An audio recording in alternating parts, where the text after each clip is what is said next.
Warning.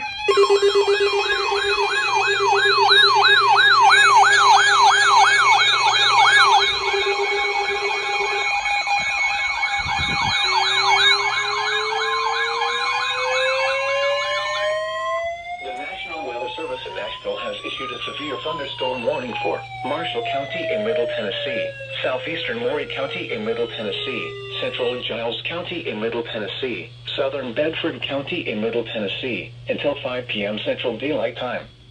At 4:19 p.m. Central Daylight Time, severe thunderstorms were located along the line extending from 7 miles southeast of Spring Hill to 6 miles southwest of Pulaski, moving southeast at 50 miles per hour.